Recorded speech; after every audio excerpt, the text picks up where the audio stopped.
Hello, everyone, and welcome. My name is Joe Caramelli. I oversee grand rounds for the Department of Psychiatry and Behavioral Sciences. Our grand round series this year for 2021-2022 has presentations that are trying to be consistent with a theme called Next Steps in Care. Today's presentation on updates in electroconvulsive therapy, clinical practice research, consistent with that theme. We've got a core team that works on grand rounds each week, including Samhara Braha on coordination and communications, and Mike Walker on technology. We do archive our presentations on a section of the department website, on the Grand Rounds website, which has all of the presentations from this year and from last year and prior years. Today's presentation is funded by the Garvey Institute for Brain Health Solutions, and the series in general is also funded by the Ripley Fund. I'll put a link to the Grand Round speaker evaluation in the chat close to the end, and then feel free to type in questions or comments throughout the presentation, and I'll go through these or those questions at the end with today's presenter. And I'll turn it over now to Dr. Unitzer to introduce today's speaker. Well, thank you, Joe, and good afternoon and welcome everybody to Psychiatry and Behavioral Sciences Grand Rounds. Today, I have the pleasure and honor of introducing our speaker, a good friend and colleague from UCLA, Dr. Randall Espinoza. Dr. Espinoza is a professor of psychiatry at UCLA, where he does a whole bunch of really cool things. I'll call out two of them. One of them is he directs and has directed for some time an outstanding geriatric psychiatry fellowship training program. And for those of you who were able to join us for last week's Grand Rounds, we heard from our own Lucy Wang about the importance and challenges of recruiting people into geriatric psychiatry as a field. And so Randall has a lot of experience with that. But today he's talking to us in another role that he has at UCLA, which is he serves as a medical director of a thriving clinical and research program in electroconvulsive therapy. And as many of you know, we use ECT at several of our own area hospitals, and we're getting ready to have a substantial expansion of our program in ECT and other neuromodulation modalities when we bring online our new $234 million behavioral health teaching facility sometime next year. So this is a good time for us to get an update on the status and the future of ECT as a clinical treatment modality. And I welcome Dr. Espinoza, and I really appreciate him sharing his experience in this area with us. So please join me in extending a really nice, warm welcome to Dr. Randall Espinoza. Randall, it's all yours.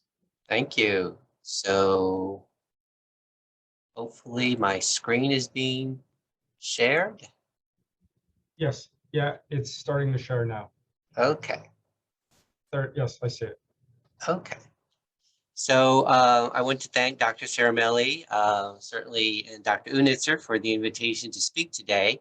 I also want to acknowledge Mr. Walker, who's helping me with making sure the slides are visible.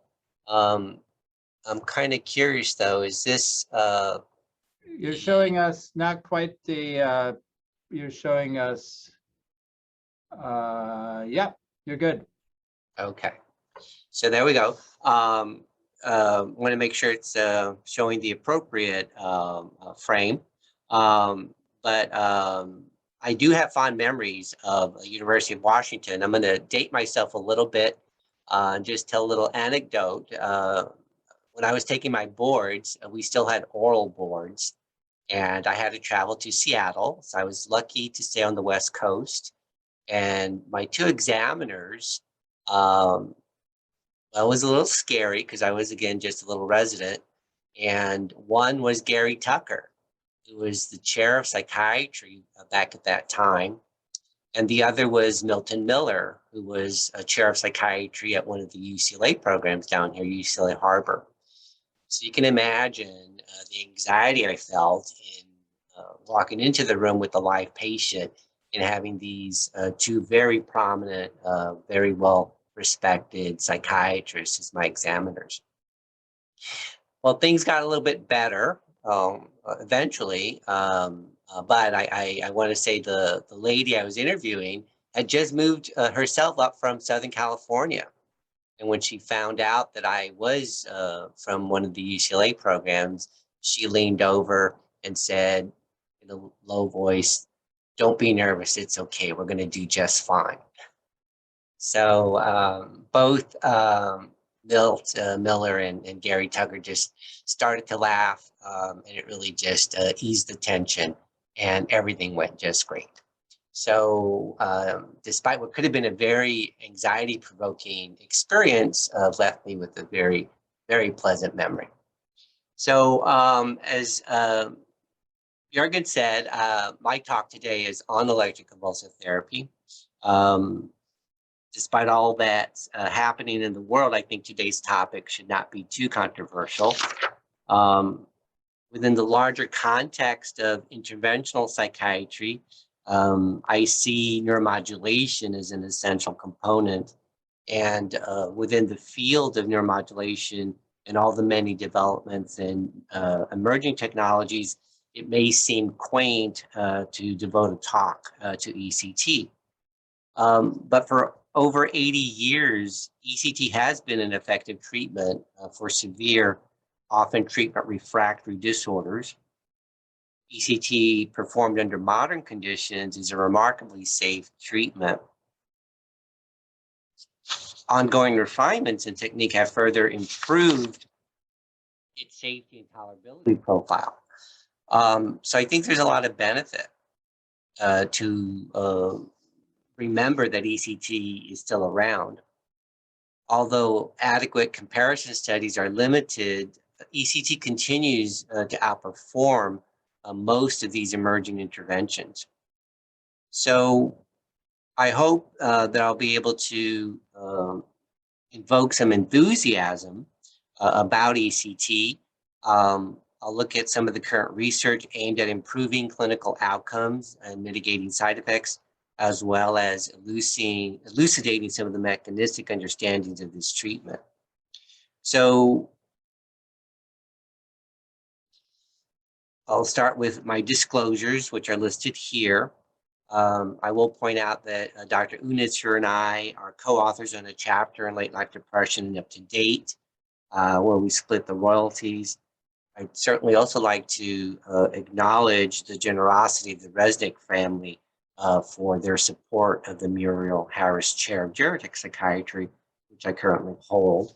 But I don't think that any of these will create any conflicts of interest. So specifically, our agenda today will cover these topics. We will discuss what we currently know about ECT, current applications and emerging applications as well. I'll spend a few minutes talking about ECT comparisons with these other emerging therapies. So such data remain somewhat limited, and direct comparisons are difficult. We'll discuss safety data, including morbidity and updated mortality info. We'll also talk about some of the cognitive outcomes. I'll highlight recent technical refinements and how these impact mood and cognitive outcomes as well. So I suspect this audience is already quite up to date with modern ECT. I'll spend a few minutes also reviewing relapse prevention strategies from randomized controlled trials and the possible role of other brain stimulation therapies. And then I'll end with comments about potential and future clinical research directions, which the ECT group over here at UCLA and with other collaborators have developed over the past decade. So despite recent arguments, some of which are just published last week by a psychology group out of the UK. The efficacy of ECT remains in doubt, although I think everyone knows and would accept that ECT is an efficacious treatment. Julian Mutz and colleagues a few years ago undertook a systematic review and network meta-analysis, searching various databases from about 2009 to 2018.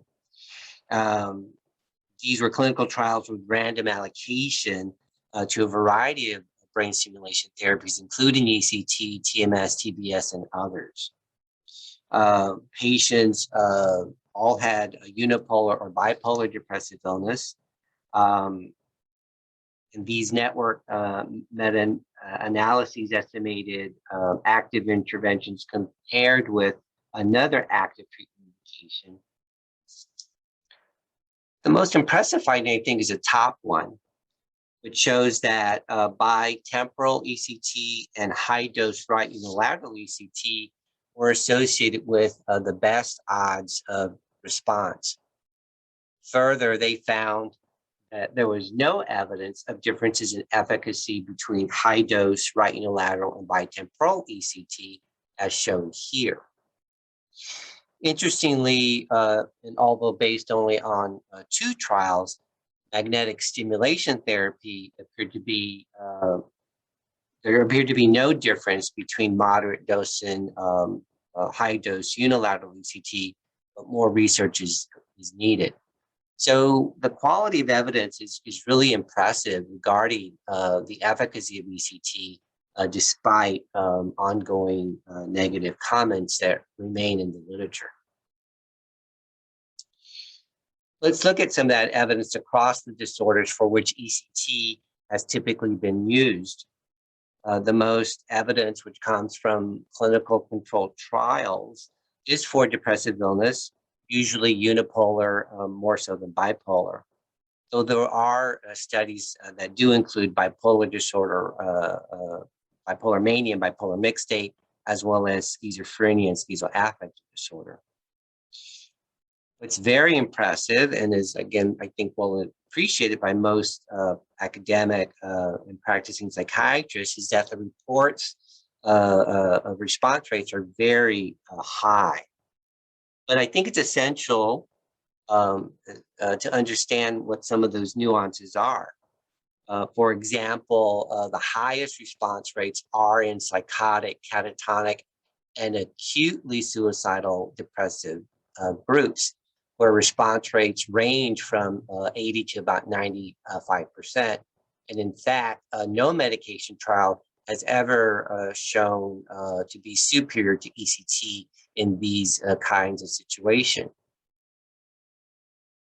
The issue of suicidality is important because it's acutely suicidal and actively suicidal patients who will benefit the most.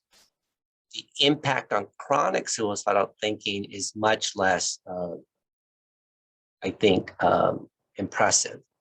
So when we have patients who do present with chronic SI, while we still might consider them for ECT, it leads to substantial discussion of understanding of what ECT can benefit and what ECT may not change.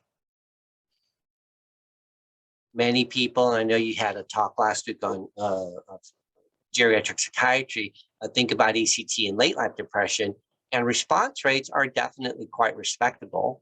Maybe not as high as in the acute psychotic catatonic states, but in the absence of those features, averaging between 70 to 80%. Bipolar depression, it gets interesting.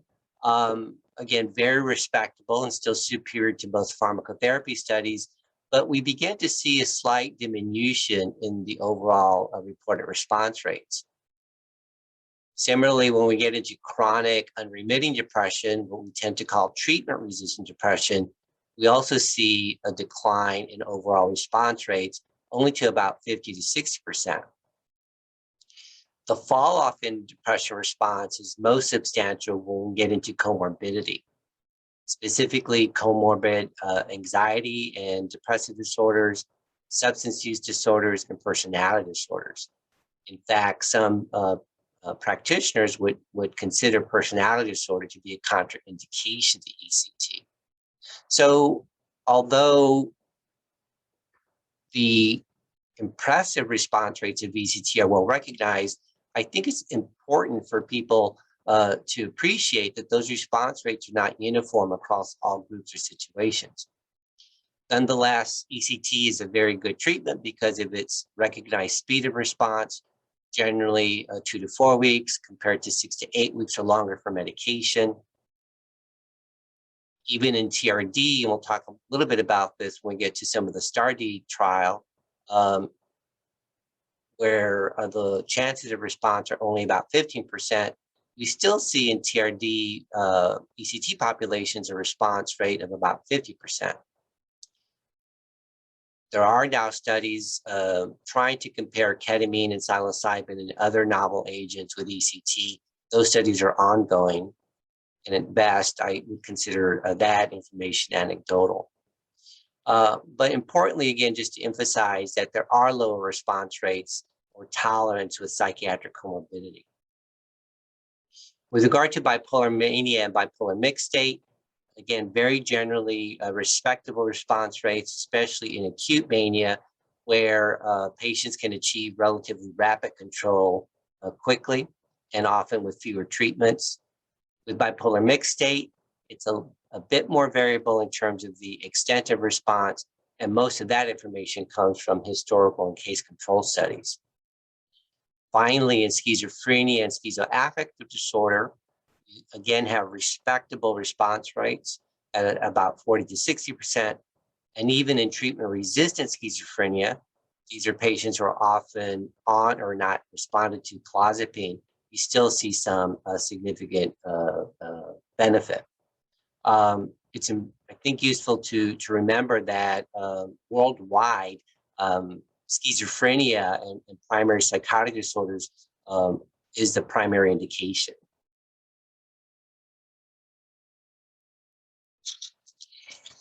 So there are some caveats. Patients require careful assessment, thorough explanation and documentation of what ECT entails. It's important to address any kind of therapeutic misconception, especially when patients or providers communicate that ECT is a last resort treatment. I think it's important never to oversell what ECT can do. I think it's important to keep things within the appropriate therapeutic construct. There are always going to be alternatives. Some of this might be influenced by my practice here in California, where in state law, we must specifically include in our notes that ECT is considered the least drastic treatment alternative. So you can imagine some of the tension that might arise in consultation when a provider or a patient says there's nothing else for me to do. We try to turn that around and say, let's work on this together. If ECT may not work for you, maybe there's something else that we can consider. So setting realistic expectations is a hallmark of the consultation. We want to ensure that the patient and family are committed to all phases of care, and especially as we talk about the patient experience, recognize the often necessary focus on social reintegration and cognitive rehabilitation, given some of the side effects that some of these patients are likely to experience. Despite the clinical evidence of benefit noted in the previous conditions, not everyone, unfortunately, can get access to ECT, and stigma remains a problem. Even in large public health systems, such as the VA, some managed care organizations, and public health systems, access is limited. In fact, PELT sums show that in 2012, This was primarily a group out of Connecticut. Less than 0.1% of eligible VA patients received ECT. For a talk that I gave at the West LA VA on treatment-resistant depression when we were talking about ketamine, I also found that in researching ECT, that less than 0.4% of their patients who had been identified as treatment-resistant depression had received ECT. So it is, I think, unfortunately, still clear that in some situations, organizations, ECT is underused, even when it might be appropriate. At least in the US, insurance and socioeconomic status also dictate whether a patient will have access or whether they're going to get a recommendation for ECT. So again, in public settings, for members of underrepresented groups or people of color, they tend not to get referred for ECT as they likely could. And some of this may be impacted by differences between the provider and the patient. So this is, I think, another important area that needs to be further explored, so that patients who could benefit would be given an appropriate treatment recommendation. Unfortunately, still, we have lots of stigma, myths, and misinformation that persist about ECT. These are driven mainly by anti-ECT and anti-psychiatry groups here in Southern California, Los Angeles in particular. The Church of Scientology is quite a prominent group. And on Sunset, at their Museum of Death, they have prominent posters of patients being electrocuted and calling that ECT. Unfortunately, though, even among medical and mental health professionals, there may be a bias. Fortunately, there are some better descriptions and testimonials available on the internet, such as on YouTube.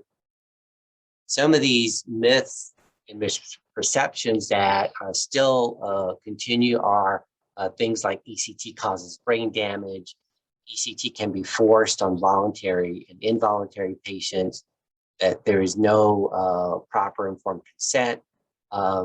This down here in California had a significant implication for the county of Santa Barbara, where it was alleged that a local practitioner was not documenting and utilizing the mandated state form to obtain consent. And on that basis, the judge ruled that all of the county could no longer provide ECT. And that's been the situation for the last 20 years. So it's vitally important that we follow the processes outlined for obtaining and documenting informed consent. And then these other myths that still continue.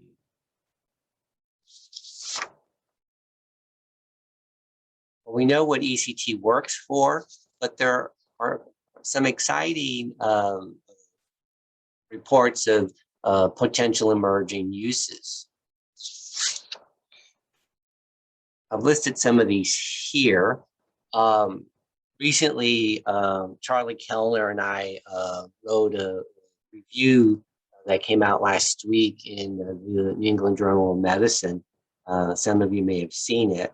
And this issue caused us some of the most difficulty with the editor at the New England Journal. Our intent was to discuss emerging research suggesting accumulating clinical evidence of benefit, but the editor became almost apoplectic and demanded that we only discuss and include or available sham or placebo-controlled randomized controlled trial evidence. So we reached a compromise, and we noted that some of these conditions were being investigated for ECT, but at this time could not be recommended. So for, again, people who probably heard last week in the talk on geriatric psychiatry, patients with dementia who develop what are called behavioral and psychological symptoms, including agitation, are very challenging to treat.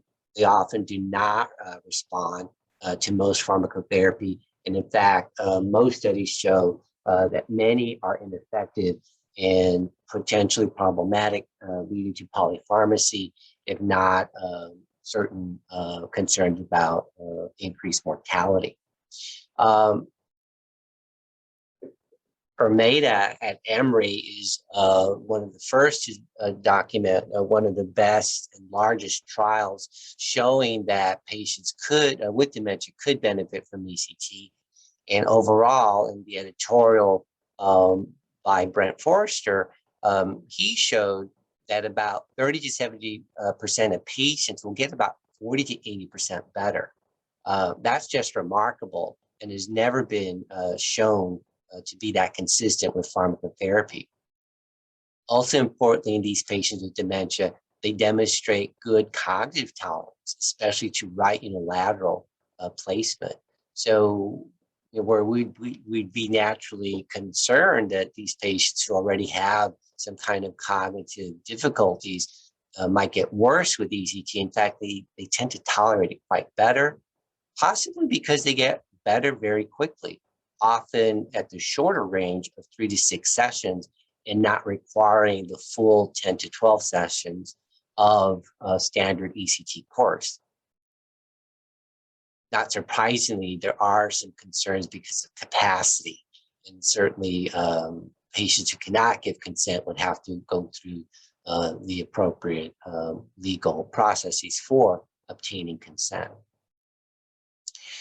Another category of patients recently shown, recognized perhaps more appropriately to potentially benefit, are those who have autism spectrum disorder, complicated by self-injurious behavior, catatonia, or other mood and psychotic symptoms. This is primarily derived from the work by Leah Wachtel at Johns Hopkins. And at one ECT meeting, she brought a family, a couple of families who had children, had their lives substantially changed after a series of ECT treatments. It was quite heartwarming, and I think everyone left quite impressed of the work she had undertaken and continues to do to demonstrate the potential utility of ECT in this group. It's usually adjunctive, so medications and other therapies continue. In contrast, here bilateral ECT appears to be the preferred approach and is also well tolerated. In a very nice case, a series literature that's developing, maintenance ECT also appears to be potentially beneficial to this group. But like in the dementia patients, capacity and other cognitive issues may promote some, create some impediments. As I said, around the world, schizophrenia and primary psychotic disorders comprise the major indication for ECT. I have colleagues in China who have entire hospitals where it's only schizophrenia patients that are being treated with ECT. Overall, the data suggests that between 30 to 60% of patients will experience about a 30 to 50% extent of improvement. And when we're talking about an illness like schizophrenia, that's, I think, remarkable. And unfortunately, it's not as commonly used here for this indication in the United States. There was a very good study by George Petrides a few years ago looking at the potential benefit of ECT in treatment-resistant schizophrenia. These were patients who had already on clozapine and continued on clozapine.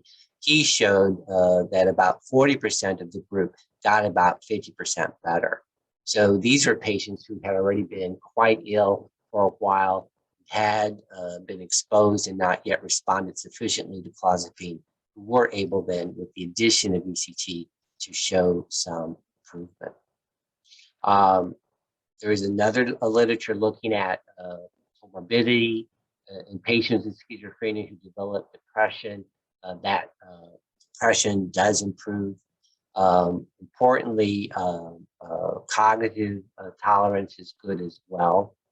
And almost all these patients, we've had a couple within the last year, continue adjunctively with an antipsychotic, typically an atypical and often clozapine.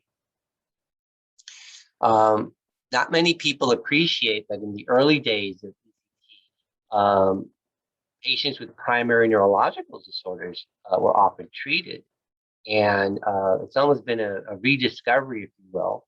And there are a few now case reviews and meta-analyses and systematic reviews showing that patients with primary neurologic disorders, such as movement disorders like Parkinson's disease, Huntington's disease, that the motor symptoms will improve independent of any mood symptoms. There's also a literature looking at the potential utility of ECT in status epilepticus. And although it's often used too late as a fourth, fifth, or quote, last resort treatment, it often can help some patients at least to diminish the frequency of the seizures, if not to also break the status epilepticus. The mechanism is very interesting in that we know that ECT raises the seizure threshold. So the process by which it appears to help this group is by raising the seizure threshold. I won't say too much about other psychiatric disorders, although these are being described in the literature. Not surprisingly, now there are patients with COVID or suffering consequences post-COVID who are getting ECT, they're tolerating ECT, and they're improving from ECT. There's some work also being done looking at patients with immunometabolic dysfunction, either with or without depression, showing that ECT may promote response, especially with correlations with other inflammatory biomarkers. There's a very intriguing literature of ECT and PTSD looking at how ECT may interrupt memory reconsolidation processes or pathways, making it possible for some of these patients to then go on and utilize some types of psychotherapy. Finally, patients with what are called treatment-resistant obsessive-compulsive disorder may also benefit from ECT, although they may require an alternate ECT dosing or replacement strategy. Well, ECT is great. It can treat practically anything or possibly the world, but we have to keep in mind that ECT really is regulated, and it's quite heavily regulated by the FDA.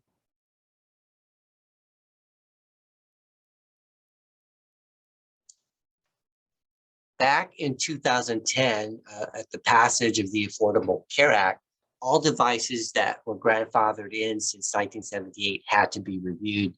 That, of course, included ECT. So devices had to be reclassified into the appropriate category, or they had to be subjected to new clinical trials to show their efficacy and safety. This created, understandably, alarms in the ECT community. There were quite a few comments provided, testimony provided as the decision was about to be made. The discussion was open to the public, and there were quite a few that were not surprisingly anti-ECT. The implication for us in the US concerned two companies who provide the Mecta and Thymatron. Fortunately, there were some very good scientists on the committee. They reviewed the available scientific and efficacy data quite extensively. And ultimately, although the vote was to move the device from class 3 to class 2, it came with some potential downsides. First of all, the device labeling had to show prominently warnings that ECT could cause cognitive impairment or memory damage. There also was a requirement that patients undergo systematic monitoring of the cognitive effects over the course of treatment, although, of course, they didn't say how, what, or which patients this would occur. This is important because ECT really did not belong in the class 3 group. Here, these devices are usually used to sustain or support life. They're implanted. They present with the potential for unreasonable risk of illness or injury.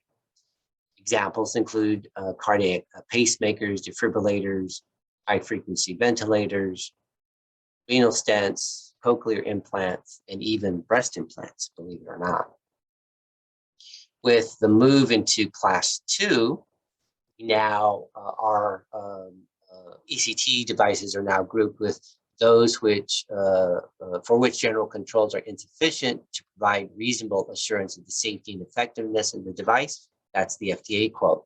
But these devices are typically non-invasive, but may pose a higher degree of risk and must offer a higher level of assurance.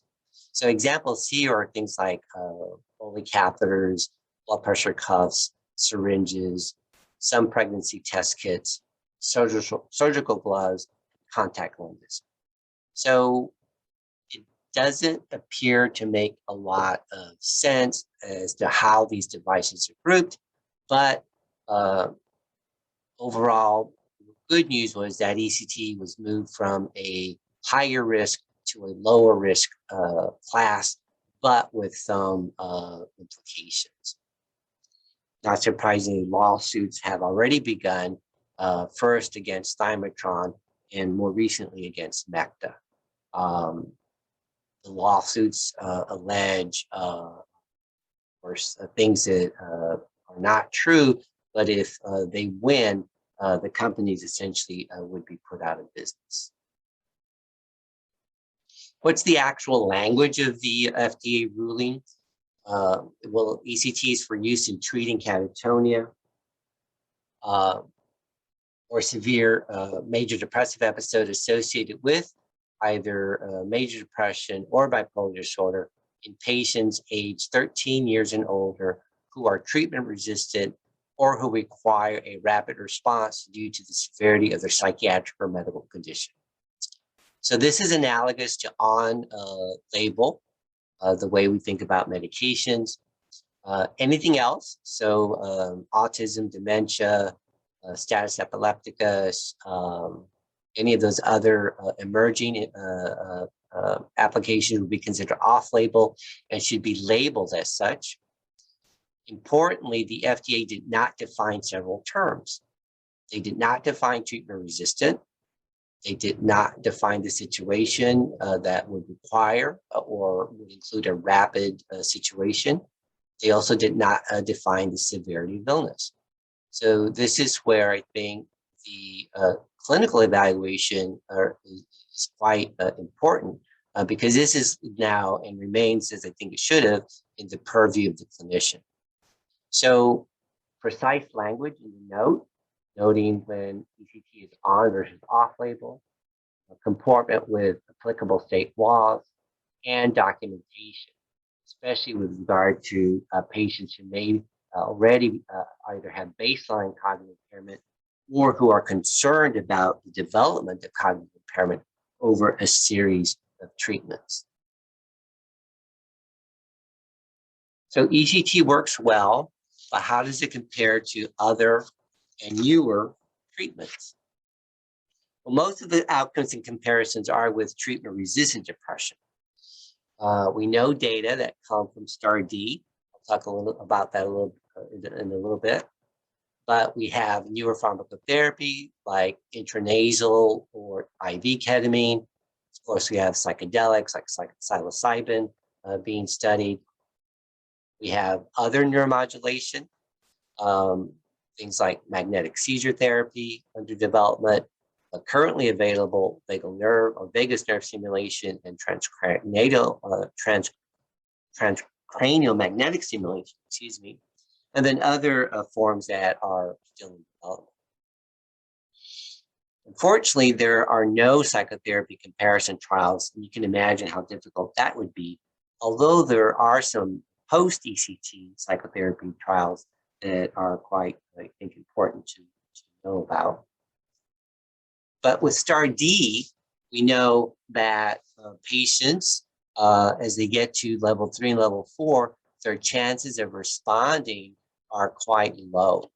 So don't forget that previously, even in treatment-resistant depression, chances of responding to ECT are about 50%, so about 3 times higher.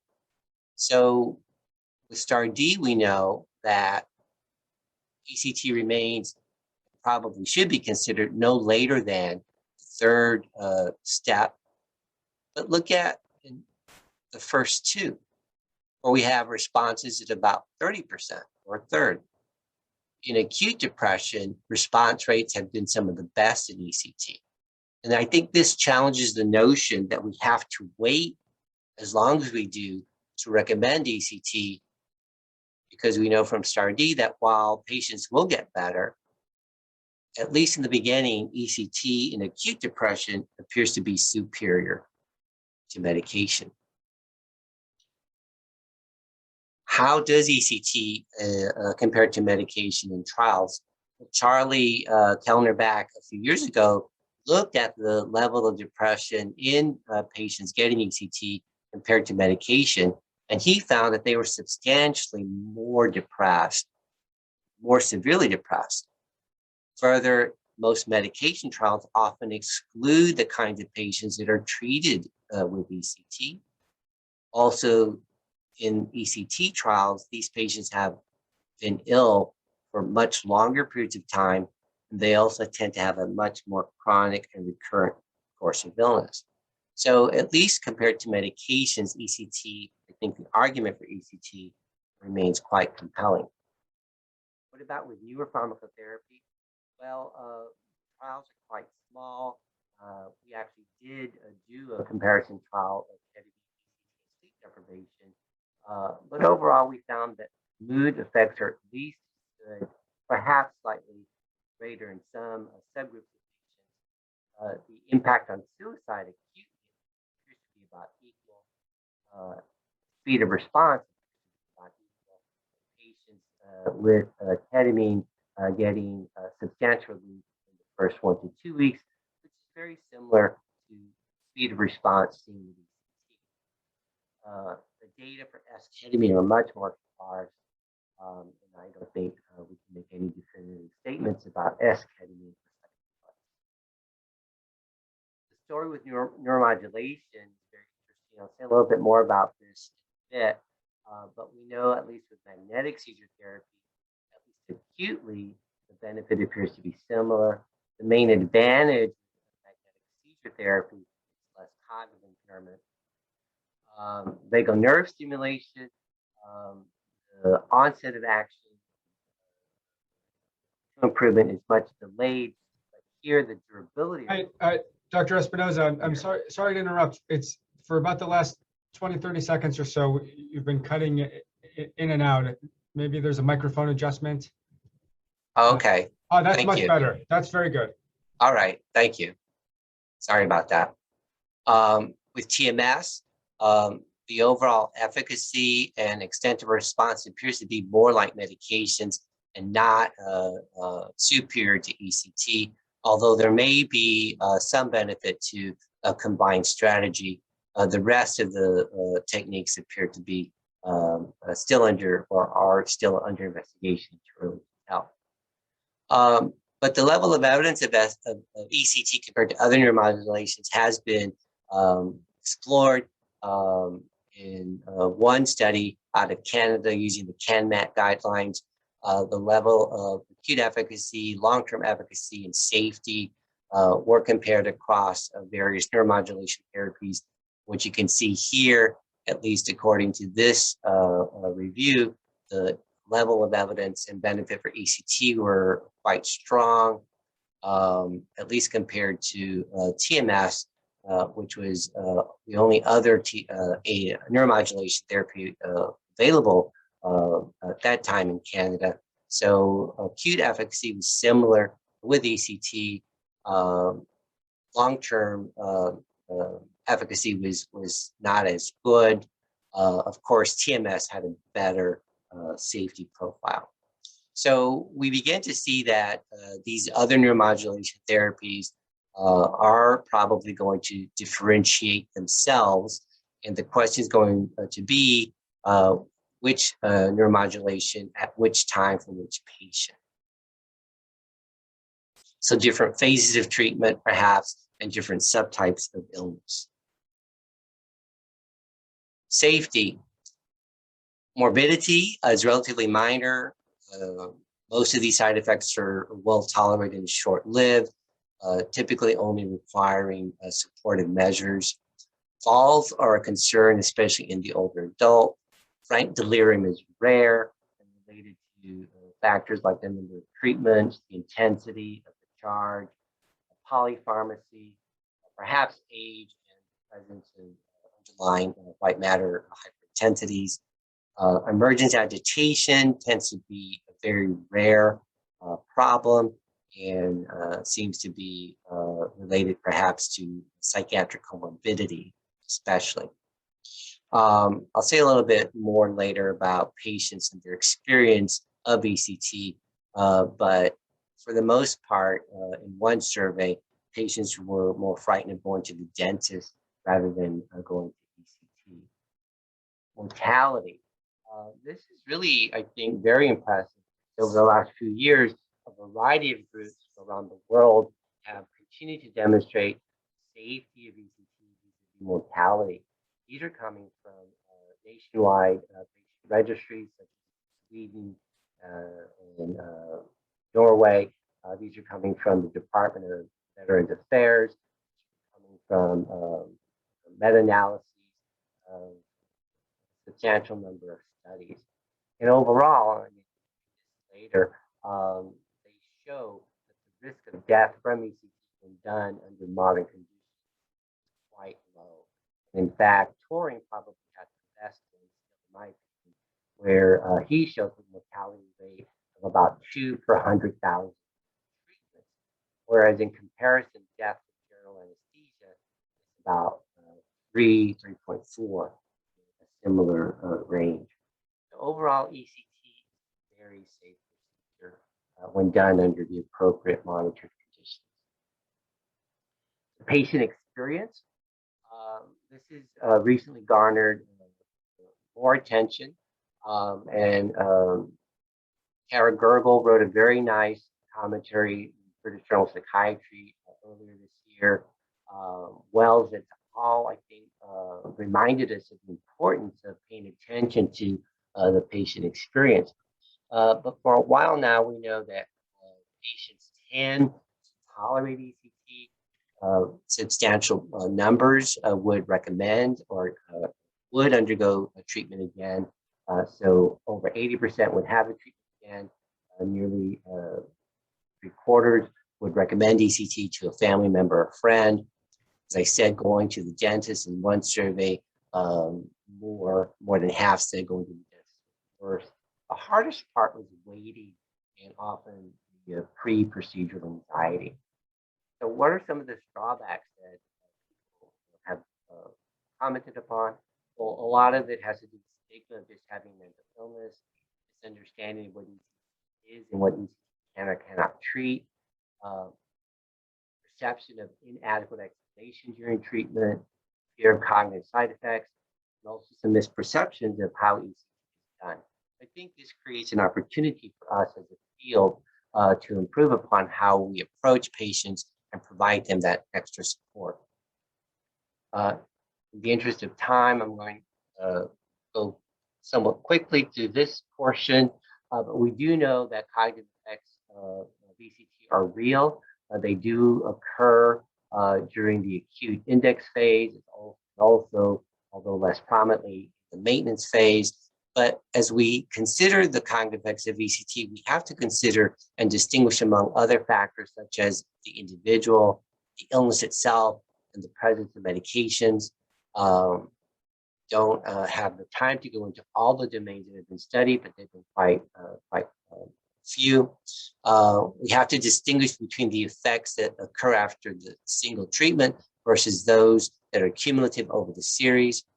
We know that there are specific types of memory impairment that occur with ECT, including anterograde amnesia, or the inability to learn new information, in contrast to retrograde amnesia, which is the inability to recall previously learned information, the greatest impact being on autobiographical memory impairment.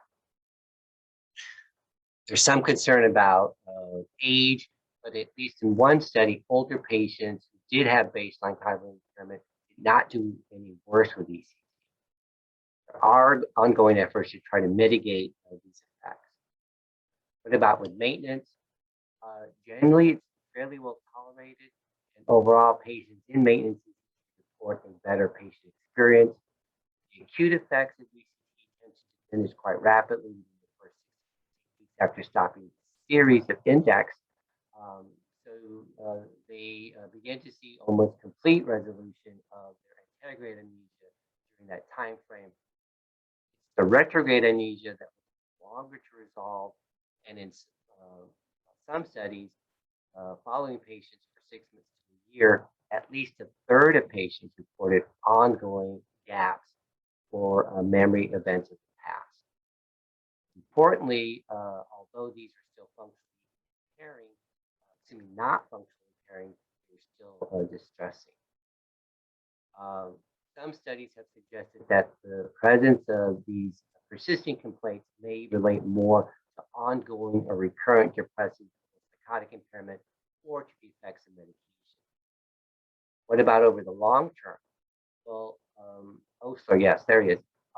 Followed these patients, a substantial group of patients, over a course of up to 7 years, and showed that there was a decreased risk of dementia after ECT. This is really important because I think it speaks to the need to appropriately and aggressively treat depression that occurs in mid-life.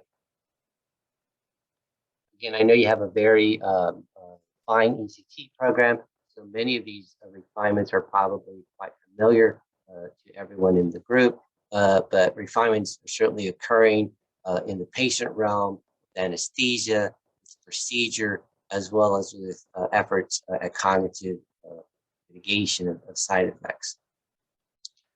What about after index ECT? What do we do? Well, certainly it depends on the extent of improvement in patient choice. However, it's advisable never to abruptly stop ECT due to the high rate of relapse. This has been known for about 20 years now. Sackheim demonstrated that doing nothing, most patients will relapse. In this group, nearly 90%, 84%, and the majority did so within the first 2 months of stopping ECT. Randomizing patients to single medication, TCA or tripling, still 60% of those patients relapse. And then looking at a combination of nortriptyline and lithium, it was improved, but still about 40% relapse. What about other studies? Well, Charlie Kellner, a few years later, looked at a comparison with continuation ECT, which is kind of an ECT taper with combination pharmacotherapy. His study also nortriptyline and lithium, and he showed a very similar outcome in terms of patients relapse, those who remained remitted, and interestingly showed nearly equivalent relapse and remission rates with continuation ECT. So we now know that at least for some patients, we can offer them combination of pharmacotherapy, typically an antidepressant and lithium, or continuation of ECT. The challenge is which patient at which time. Well, we learned a little bit more about that question from the PRIDE study, also done by Charlie Kellner and published a few years back, about 5 years back. And in this situation, all patients undergoing index ECT were started on the Efficacy index, then afterwards were take lithium. Neither of those medications were contraindicated. They were then to undergo an ECT taper, and then they were to be followed with rescue ECT, first sign of relapse, using measurement-based care. And again, what he showed was that the combination was the most successful in preventing relapse. What about other pharmacotherapy combinations? Well, those can be considered, although randomized controlled data are quite limited. In particular, I think you want to note the absence of SRIs as the next agent. Those medications may not be as effective in the post-ECT patient. You almost always need to consider adding those lithium or another stabilizer. Another area that seems to be potentially beneficial is the addition of a similar antidepressant with an atypical antipsychotic, especially one that has been shown beneficial in treatment-resistant depression, like quetiapine or aripiprazole. So patients, again, we begin to think we might be able to select those patients appropriate for maintenance ECT, often informed by their past illness course, including a preferential response for highest response ECT. They can continue somewhat indefinitely. We've had patients coming to ECT for 5 to 10 years, 15 years even, at the lowest frequency needed to maintain their improvement in function. The real development is in this concept of rescue ECT at the first sign of relapse. But fortunately, we can assure patients and families that there tends to be much better tolerance in terms of their cognition. The variety of other approaches to consider, and I'll just briefly mention Breakmeyer's study, where she looked at CBT as a continuation treatment after ECT compared to ECT or medication alone. And what was most impressive about her study was that in the first 6 months, the combination of CBT was remarkably superior to the combination of either continuation ECT or medication. I think this is a real finding because these numbers for ECT medication are very similar to the Sackheim and Kellner studies previously shown. What was even more impressive that even after a year, a substantial, nearly 2/3 of patients with CBT continue to do well. So there is something about recommending patients for CBT after index treatment. In terms of neuromodulation, the data are quite limited. There's really only one study of TMS post-CCT done by Cristancho, very small series. This certainly needs to be expanded and replicated.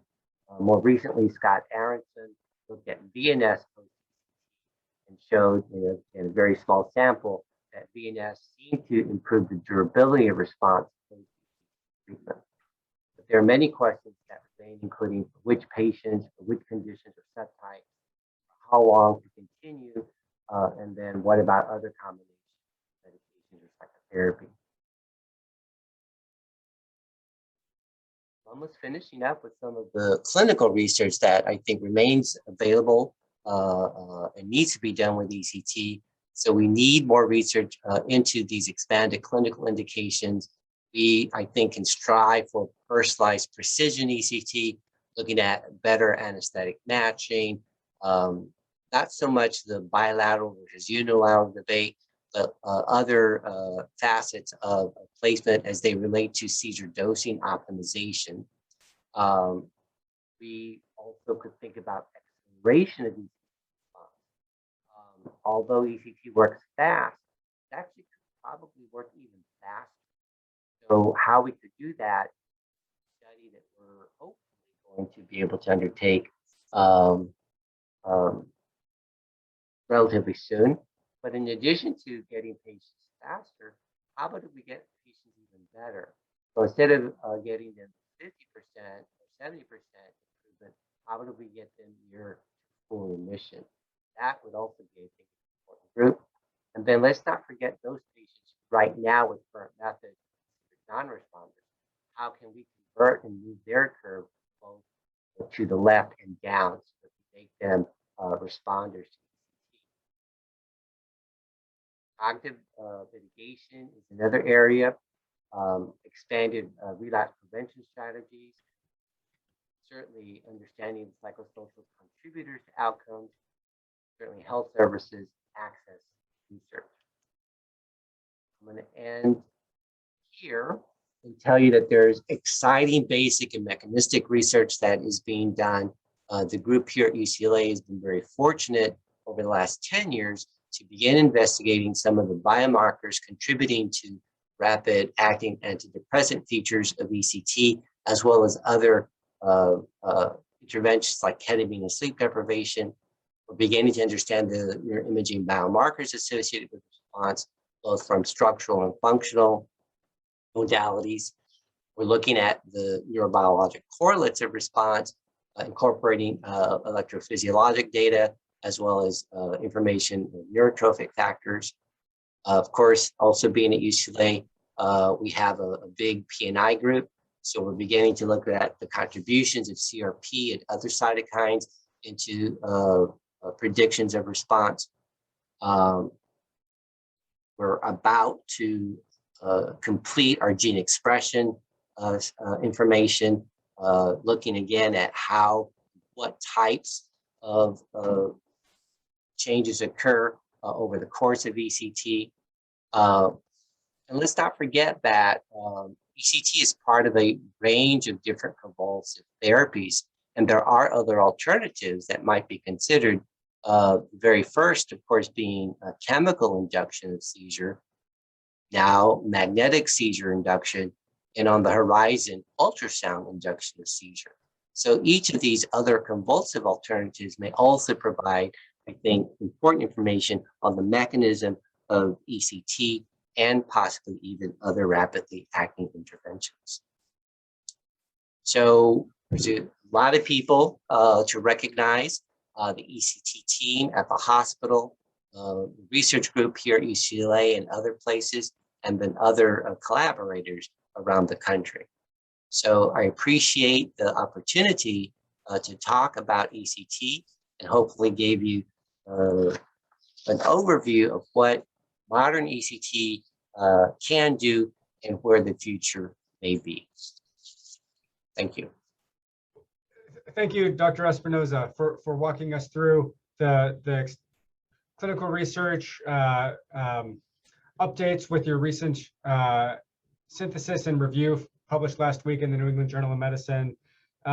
Interestingly, in the last couple of minutes, you had gone through, I think, all of, you had presented information that was responsive to most of the questions that came in, which is good. So I think most things were addressed, especially the point about considering maintenance, when to consider that and comparing it to other active interventions as well in trials. We're actually a bit over time, so we won't have time for additional questions, but I do want to thank you again for joining us today and for presenting this work. Thank you very much. Have a great day, everybody. Thank you. Take care.